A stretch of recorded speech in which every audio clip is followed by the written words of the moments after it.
Добро вечер во уште едно издание на емисијата Во фокус. Овој пат со нас господин Шабан Салију, директор на Дирекцијата за заштита и спасување, и се разбира присутен тука како политички лидер на партијата Демократски сили на ромите. Добро вечер и ви благодарам што се одзовавте на нашата покана. Добро вечер на вас, добро вечер на сите вработени на вашата телевизија и секако гледачите кои вечерва ќе не следат на оваа емисија. Тука најпрвен мора да прозборуваме за Дирекцијата за заштита и спасување. Имавте еден турбулентен период последниве месеци. Постојат ли одредени проекти, се подготвувате ли за престојната сезона на дождови која што ќе не следи? Точно така, оваа година беше специфична година. Во главно се случија да се спроведат, односно да се применат повеќе мерки од Законот за заштита и спасување, што е основна надлежност на Дирекцијата за заштита и спасување, и тоа пожарите кои беа актуелни и превентивно веќе постапувавме и действувавме за време на пожарите. Потоа, нажалост, се случи една катастрофална поплава со човечки загуби, што е навистина еден феномен што можеше да се случи во поглед на врнежите кои се случија 93 литри на метар квадратен. Потоа се случи земјотрес во Скопје и во некои околни градови и траеше со помали потреси скоро цел месец, каде што беа вознемирени граѓаните, а и тоа е мерка на Дирекцијата за заштита и спасување и нажалост до денеска се справуваме со одредени такви состојби, да не зборувам и мерката НУС, односно заштита од неексплодирани убојни средства, кои еве и вчера во Кичевскиот регион се пронајдени, односно имаме реакција од Кичево до Охридскиот регион, најдени неколку неексплодирани убојни средства и вчера и денеска се работи во тој дел. Она што ќе ги интересира кумановци се разбира и чистењето на реките, дали се доволно проширени речните корита, она што вие го работите, дали ќе имаме, да кажеме, одредени неповолности во однос на врнежите кои што се очекуваат наредниот период? Така, значи, основна одбрана од овие поплави е превенцијата, односно превенцијата во чистење на речните корита, одредени насипи и така натака. Дирекцијата за заштита и спасување во претходниот период имаше одредени действија, превземано во тој дел на прочистување на речни корита и некои канали. Меѓутоа, сега овој дел поминува во надлежност одреден дел на локалната самоуправа со Законот за локална самоуправа и Законот за заштита и спасување им е во нивниот татар, во делот каде што има надлежност, да превзеваат соодветни действија. Значи, повеќе кај меморијалниот центар имавме проблеми во претходниот период, потоа на Средорек имаше и некаде околу општината на излезните делови од градот и така натака. Меѓутоа, тоа са во зависност од каква ќе биде времето, се случува некои така помали излевање на реките, да не речам поплави од помал карактер.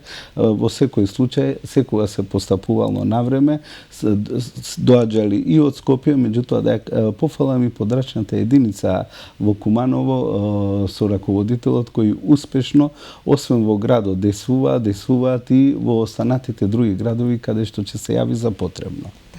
Мора малку политика, она што е актуелно, што се случи деновиве, токму распуштањето на собранието, едногласно донесено од сите пратеници. Вие сте политички субјекти, дел од политичкиот амбиент во Македонија. Каков е вашиот став во однос на распишувањето на изборите? Дали со ова сметате дека ќе се заврши политичката криза која веќе 2 години ја, да кажеме, е вовлечена Македонија и пред се граѓаните? Као председател на нашата политичка партија Демократски сили на ромите, сериозно со нашата структура, со председателството и моите најблиски соработници, ги следиме сите настани кои беа од минатата година во врска со политичката криза која се случуваше во нашата држава, ги пратиме сите промени и закажаните избори од Пржинскиот договор и април, јуни и сега на 11 децември кои треба декември да се случат. Значи, внимателно ги следиме сите состојби и секако ние сме од ретките политички партии, да не кажам и поголемите, најголемите што се во државата, кои постојано действуваме. Ние не чекаме избори да има, па да се организираме, да ги консолидираме нашите редови и така натаму. Напротив, ние кој вторник, односно понеделник, во зависност дали јас сум зафатен или има некои други причини, одржуваме состаноци и ги следиме овие состојби. Добро е за нашата држава да има избори, добро е за нашата држава тие да се случат што поскоро, со што ќе се разрешат многу дилеми, ќе се без разлика. Еден мора да победи, не може двајца да победат, еден кој што ќе води државата, односно ќе формира влада и ќе организира еден подобар живот на сите ние кои живееме во нашата држава, без разлика на која политичка опција припаѓаме, и ќе можеме сериозно и одговорно да ги оние кои што ќе формираат таа влада, да ги следиме без разлика, и опозицијата треба да е јака за да биде еден коректор на состојбите, односно одредени действија кои владата ќе ги превзема. Меѓутоа, добро е да се случат повторно, ќе се вратам на овие избори. Мислам дека со тоа ќе се подобри и политичката, која во овој момент криза, состојба која не е добра во нашата држава, и економската, културната и целокупниот живот на граѓаните во нашата држава.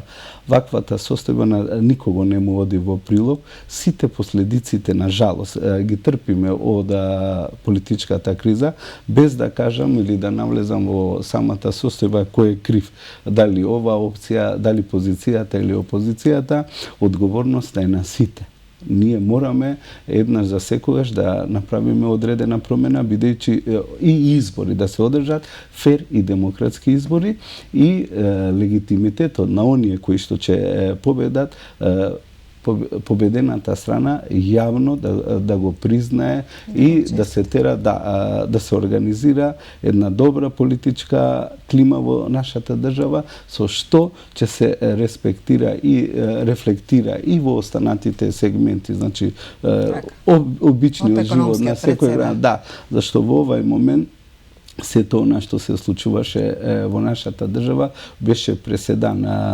Дури мислам дека ретко која држава има вакви недоразбирања, односно вакви кризи во држава. Тоа се чувствува и кај обичните луѓе, оние кои не се занимаваат со политика, и кај политичарите веќе во најголем степен. Така, мора да се потенцира дека вие сте дел од власта, што беше, значи, веќе изминати неколку изборни циклуси, одите со коалицијата за подобра Македонија, предводена од ВМРО-ДПМН. Дали останува овој ваш став и понатаму?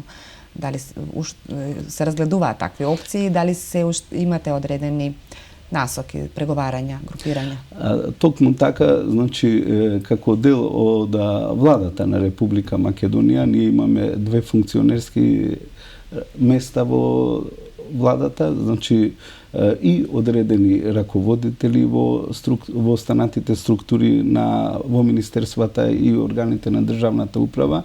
Значи, ние секако сметаме доколку се договориме. Не се завршени договорите, ние сме спремни за договори и се надевам дека ќе се договориме со да кажам, лидерот на оваа коалиција, ВМРО-ДПМН, со една друга разлика. Ние во овој момент ќе побараме пратеничко место во третата изборна единица, и тоа на број од 3 до 5, така што би можеле да помогнеме на коалицијата на која припаѓаме да се соберат гласовите, каде што има околу 13, мислам, општини каде што има ромски гласови. И сите тие гласови влегуваат во заеднички кош. Потоа ќе се договориме со нашата коалиција да се трансформира од пратеник, ќе помина на друго место, и така за да биде корисно и за нашата коалиција, а и секако на нашата партија Демократските сили на ромите, кои припаѓаме. Значи, за љубов е потребно двајца, за да се мора да се договорат две страни и треба да постои некоја еквидистанца, едно попуштање, за да договорите помеѓу две страни завршат какви што треба. Значи, во овај момент немаме подпишано коалиција, се надеваме че се договориме. Ако не се договориме, че идеме на други патишта и така натаму. Меѓутоа, мислам дека лесно ќе се договориме со оглед да нашата партија брои околу 30.000 гласачи во државата. Тоа е голем број и сме најсилната ромска политичка партија. И ретко која и од другите помали партии може да се пофали и да се организира како што се организираат демократските сили на ромите. Ние имаме околу 42 огранока во нашата држава, освен во Куманово имаме и во други општини кои се постојано, како да кажам, активирани и организирани и консолидирани и спремни да се вклучат доколку има потреба во сите изборни процеси. Значи, ние нема да започнеме од денеска, напротив, изборите, спремањето за наредните избори почнуваат од денот кога завршуваат претходните избори. Так. Сакав да ве прашам дали вие како политички субјект направивте, сметате дека сте направиле доволно за прашањето на ромите, она што ги застапа ромите?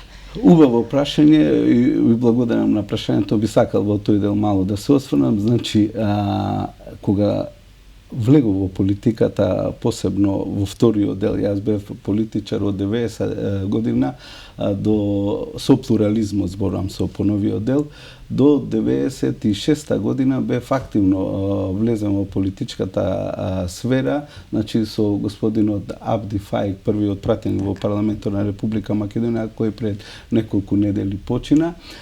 Бев генерален секретар на таа партија и сум еден од основачите на таа партија, која ја создаде првата ромска партија. Значи, не случајно, јас тогаш работев во основниот суд на Зружен труд во Скопје и влегов со една цел, да подобриме генерално состојбата на ромите. Значи, во сите сфери. Ромите тогаш дека сега све им се решија ојни желби, основни потреби, екзистенцијални права, меѓутоа до тогаш беа во една катастрофална состојба. Значи, беа класа по себе, ништо не знаеа, никаде не беа, имаше одредени невладени организации тука и таму кои обстојува, може да имаше 2 или 3, се сеќавам добро, и со оглед да присуствувам на светски конгреси на ромската заедница во светот, така и на одредени други трибини, и као правник во овај дел и адвокат подоцна бев, значи од 94 година, знам дека состојбата беше катастрофална. Гледав единствен начин дека во политиката мора да се влезе не само со душа и срце, него и со памет и со разум, и треба да се постава, да ги слушне народот, основните потреби и проблеми на ромската заедница. Тоа и го правев. Значи, прв пат се појавив 90-та година во Македонска радиотелевизија, како генерален секретар на нашата партија, зборував за екзистенцијалните проблеми на ромската заедница. Тоа беше несватливо и неразбирливо до тогаш. Некој да каже дека државата не ги исполнува потребите и основните граѓански права, индивидуални и социјалните слободи, согласно уставот и законите и меѓународните конвенции. Јас тоа го кажав. И има разбирање после во сите политичари дека суштината на плурализмот беше токму и повеќе партискиот систем, секој да се најде на своето.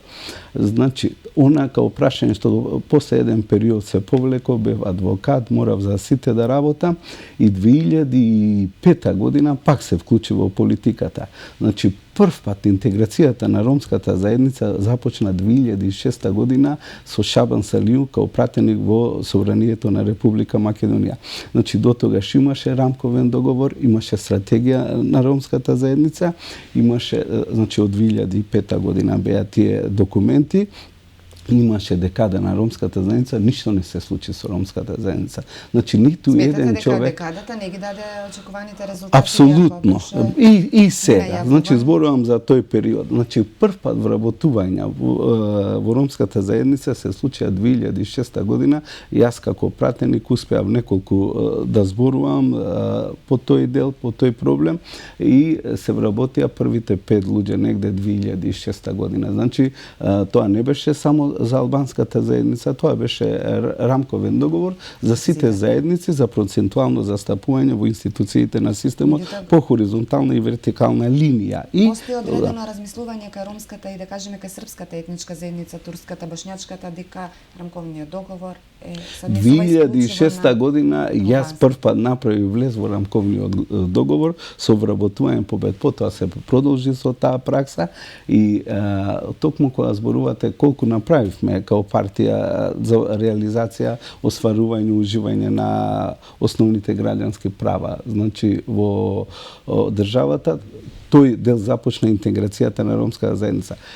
Токму од тогаш започна и другите интеграцијски процеси на ромската заедница. Значи, како амандман ми беше предложен 8 април, Светскиот ден на ромите и празник за прв пат во историјата на нашата држава и останатите држави, значи признат во собрание, изгласан и така натаму. Имаше и многу други амандмани. Ретко се случуваше на некој пратеник да му биде уважен од ромската заедница амандман. Имаше пред мене пратеници, нели неколку. И затоа сметам со влезот на нашата партија и продолжување на действијата кои ги остваруваме во текот на овие години, ние направивме демократските сили на ромите културна, економска, политичка и економска ренесанса на ромското прашање. Значи, основните граѓански права и слободи согласно позитивните законски прописи и во овој момент, не дека ги решивме сите проблеми на ромската заедница, имаме проблеми, секако. Меѓутоа, како никогаш досега со владата на Никола Груевски и јас као пратеник во првиот дел, не се реализираат толку голем број на вработувања.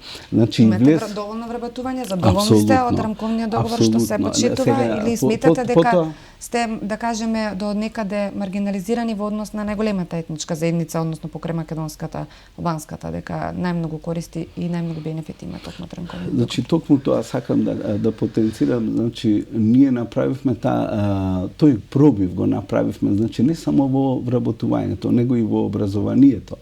Направивме можности да се влезат во процентуален број на представници од ромската заедница во образовните институции, значи средните училишта, факултетите и така натаму. Законите за... Така е. Значи, зборувам за тој дел. Значи, кога студирав јас и кога дипломирав, можеше да се зборува за ромски студенти тројца или четворица или петина. Значи, во мојата општина кај што живеев Гостивар, само јас бев тоа време студент и сум првиот кој дипломира и така натака. Значи, а сега има можда 200 студенти, можда има 400-500 роми кои завршиле високо образование. И сега, знаете, и високото образование не е доволно. Значи, многу од ромската заедница го следат примерот. Тебе можда сум и од првите докторанти. Сум доктор на политички правни науки, докторира во Белград и моите внуци и останатите им го градам патот оној низ кој треба и останатите да помине. Значи, не е доволно факултет денеска да се заврши. Патот секогаш е проблематичен трнли. Меѓутоа, јас ќе се вратам на големиот војсководец Џингис Кан кој го кажува.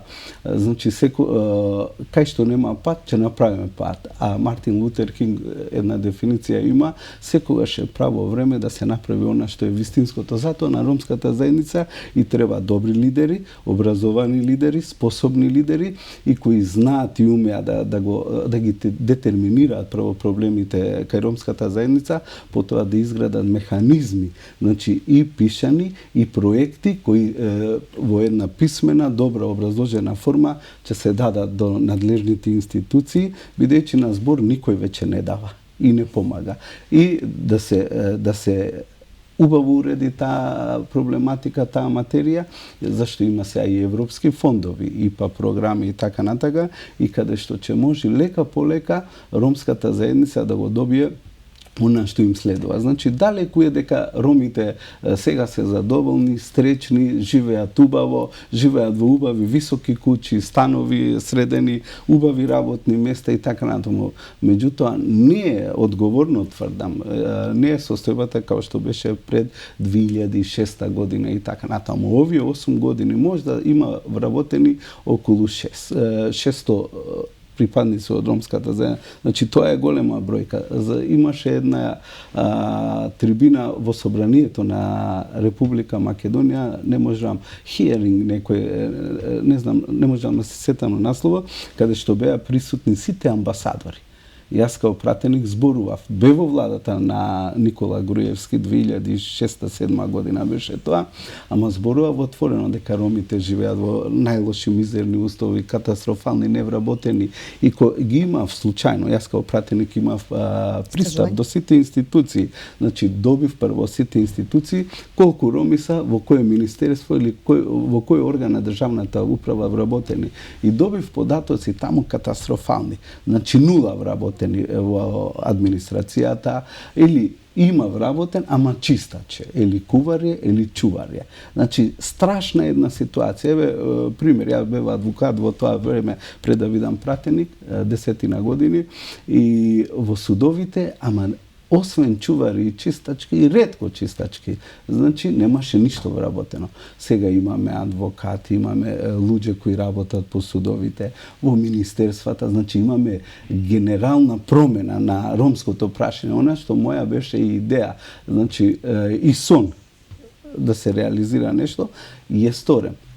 Далеку е од прекрасни услови, дека сите роми се средени, меѓутоа сега има институции каде што ќе појдете и каде што ќе видите представник пред некој орган, дали во Министерството за внатрешни работи, дали правда или други, представници од ромската заедница. Ние лесно се препознаваме по нашата боја, мало црнопути, и значи тоа е ренесансата, она што беше моја идеја и што овие 30 години го сакав и го применив, без разлика дали опозициона ромска партија или така натаму, зашто ние сме многу, неколку ромски политички партии. Така и тоа сакам да ве прашам, имате коалиција со работка со останатите ромски политички партии, некаде заедно коалицирате, со некои други се во другата страна, односно се дел од опозицијата.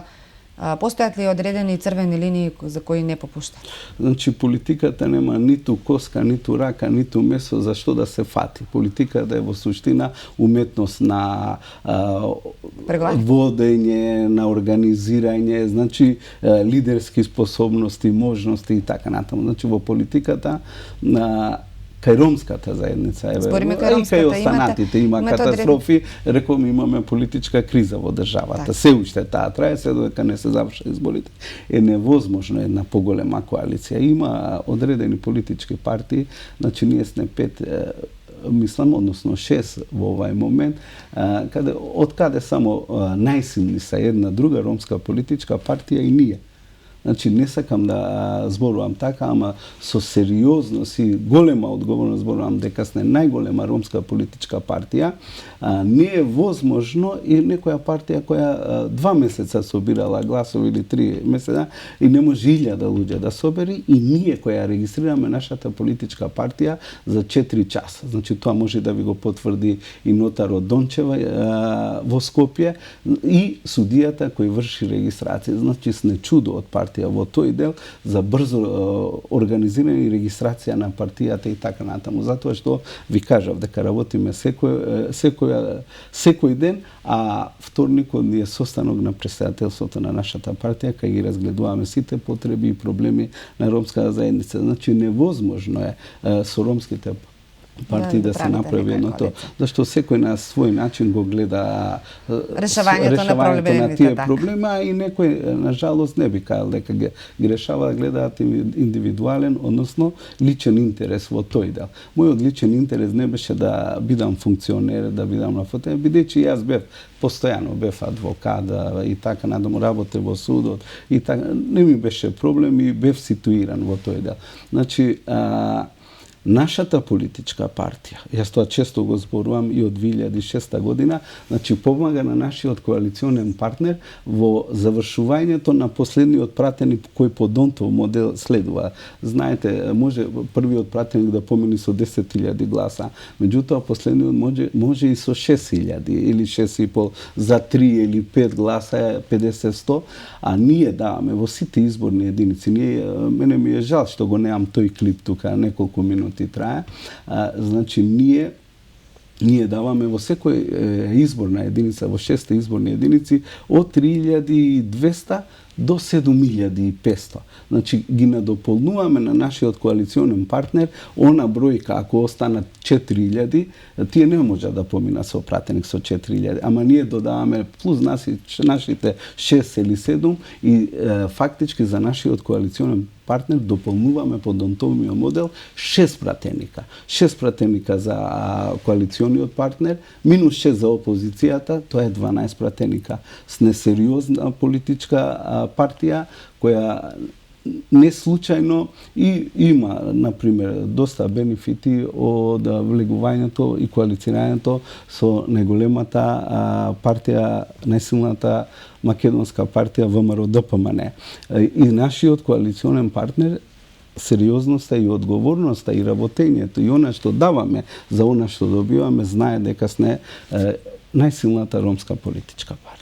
А кои се потребите на ромите во Македонија? Велите постојано имате средби контакти со базата и се разбира на состаноците. Okay. И дали тука подготвивте одредена програма, одредени проекти со кои би се надминале таквите барања?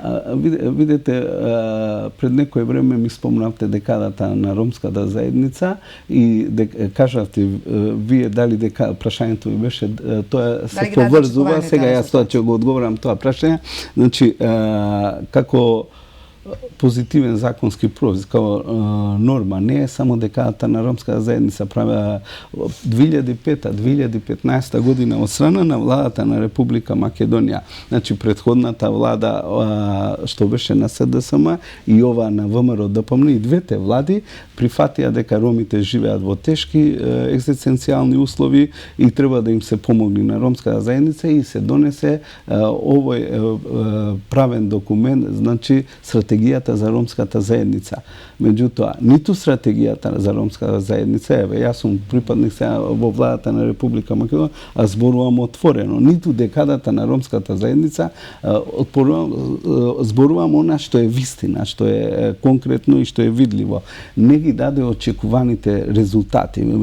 Ромската заедница посебно очекуваше од декадата. Меѓутоа, не сакам да зборувам за декадата, друг представник од ромската заедница ја води декадата. Значи, помина многу бледо, анемично, не покажа некои резултати. Ојни основни резултати, проблеми за кои вие зборувате, како ги гледаме и кои би биле, се во суштина добро детерминирани главните цели на декадата. Значи, домувањето, образованието прво, вработувањето, домувањето и здравството. Ромската заедница како најранлива група во државата нема интереси државата, било која да е на власт, дали СДСМ или ВМРО, онакви какви што са ромите. Значи, на некој начин полошо е да се дава на социализирање на еден дел од граѓанството, ромската заедница во нашата, отколку да се дава као превентива и можност да сите роми се вклучат во општествено, економски, политички и културниот живот. Тоа проблемите на ромската заедница не се од 2006 година или со владата на Никола Груевски. Тие проблеми са многу, можда и стотици години наназад. Ние дојдовме овде пред илјадници години, овде сме присутни на овие простори многу години. Ние немаме друга држава каде да се осврниме. Значи, Матична држава е Индија. Тоа е и научно и правно и признати од страна на индиската влада со документ декларација. Да посетам само врз база на тој документ, владата на Република Македонија уште 91 година не внесе во уставот на Република Македонија како ромска заедница во преамбулата на уставот. Значи тоа не се случило никаде во светот. Затоа Македонија е демократска држава, посебно која ја почитувам, ја сакам, ја ценам. Тука сум роден, тука живеам, ќе живеат и моите внуци, правнуци и така натака. Живееле и моите предци и интерес е и на мене како еден сегмент или еден граѓанин во оваа држава, што поскоро Република Македонија да ги реши овие проблеми политички. Прво основата е политичките проблеми, да се осврнеме и на економските и другите, и културни и така натаму. Значи, во секој случај припадноста и лојалноста, ја не би сакал, одавна не ги спомнувам тие зборови, бидејќи се сметам за еднаков субјект во државата со сите останати во било која сфера. И можеме и да спориме и да говориме. Значи, лојалноста, пацифичноста на ромската заедница и односот на ромите кон државата многу пати е докажуван. И секојаш не на некој начин посебно навлезени во сферата на признавањето и одржувањето на оваа држава. Значи, јас 91 година као генерален секретар во делот на признавањето на Република Македонија за независноста примив повеќе од 36 меѓународни делегации и од држави, и од ОПСЕ, и од други, каде што покрај останатото не прашува дали вие ги уживате правата во државата, дали со независноста ќе добиете поголеми права, дали сметате дека Македонија треба да е самостојна и многу структури. Јас со оглед да сум роден тука и си ја сакам мојата држава. И јас сум по државјанство македонец и секаде каде што се движам и ја представувам нашата држава, зборувам како граѓанин македонец. Мојата друга припадност, дали религиозна или национална, е другиот дел и другиот сегмент. Јас тоа го реализирам и го остварувам во атарот на мојата заедница и во атарот на религиозната сфера, кај што треба. Али Македонија за мене е држава која се ја почитувам, ја сакам, ја ценам и секоја сум за Македонија и ќе бидам за Македонија. Јас се благодарам што бевте наш гостин. Се надевам дека ќе имате успешна кампања, ќе работите на проектите, на решавање на проектите на ромската заедница, без разлика дали ќе коалицирате со досегашниот. Ја исто на крајот, без разлика што ќе се случи. Моја една од основните причини зашто постојам и зашто сум се образувал, што треба да реализираме, токму тоа. Осварување на основните граѓански екзистенцијални права на ромската заедница и Македонија пред се. Македонија во Европската унија, НАТО, Македонија среќна, просперитетна и Македонија да биде пристојно место за сите граѓани, без разлика на национална, верска и друга разлика, економска и политичка и така надаму, да направиме Македонија држава каде сите ќе бидеме среќни и ќе живееме како во Швајцарија. Ви благодарам на вниманието, имате пријатна вечер.